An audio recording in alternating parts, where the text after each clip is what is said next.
we've got to get you. I mean, that is cool that you pointed out you were part of the team that closed Oracle and opened Chase. And I know there was a year in between there, but still. So we got to get you to rank your titles here. Toronto Raptors, Golden State Warriors, 2003 Canada West Championship with UBC. Canada West Championship by far, top of the food chain, no question. Yeah, it keeps you from picking between Toronto and Golden State too. Exactly. Now I will say this: like I think that being a champion, right, is this amazing feeling, and it's such a blessed feeling. And I think in Golden State they have such great tradition here. And coming in talking to Coach Kerr a lot about the glow that you feel when you win, and I think we're in that space now. Luckily, thankfully, and I was really thankful that we did it in Toronto too. Toronto was such a journey, and we had to go fight so far to get there. So that was special because it took so long for the Raptors to get there.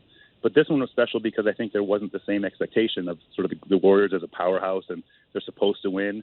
They really scraped and clawed and fought their way. And I think seeing Steph on that journey really was something special to me to see what an amazing athlete, but I think much more so an amazing person he was and the fortitude he has in his character to will the team to another win. How special was it to see the connection between Draymond, Clay, and Steph as they're the guys who were there from the start and are there now for a fourth in 8 years?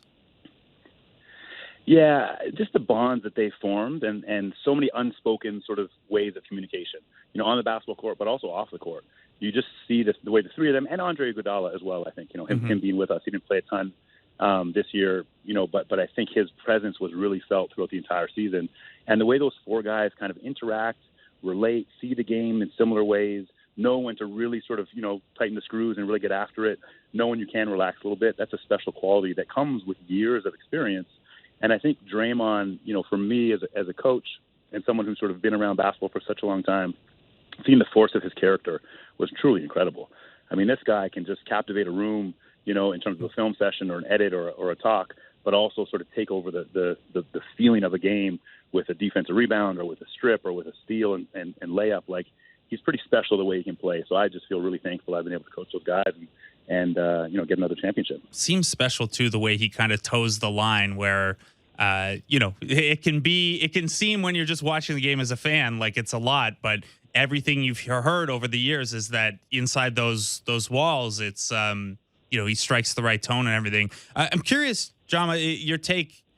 I know it's hard to do in the modern NBA, the salary cap and player movement and all that stuff. But when you look at those four guys you just mentioned, do you think that it sometimes gets underrated, the ability to have that roster continuity and guys who learn kind of a language, I guess, amongst themselves? And again, I know it's hard to keep together, but do you think it's something that sometimes gets overlooked with roster churn we see from teams year to year?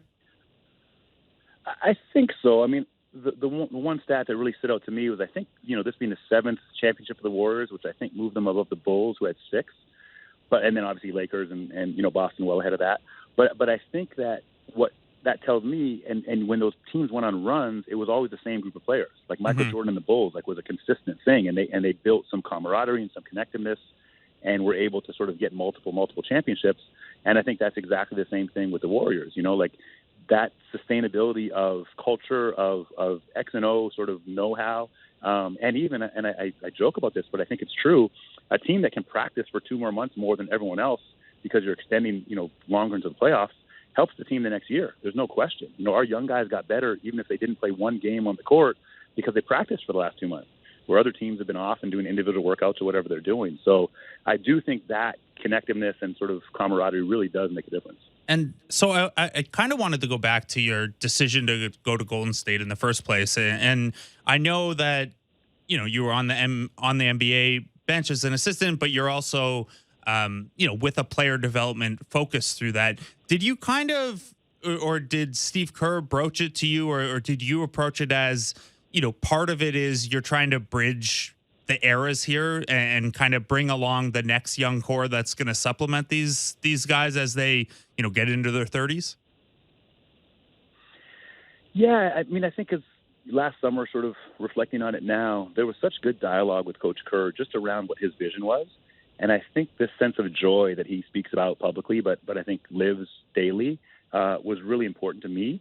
And I think that's what really sort of turned the tide in terms of making this, the right decision for me and my family to do is to come to Golden State was an ability to try and play and work in an environment with joy each and every day.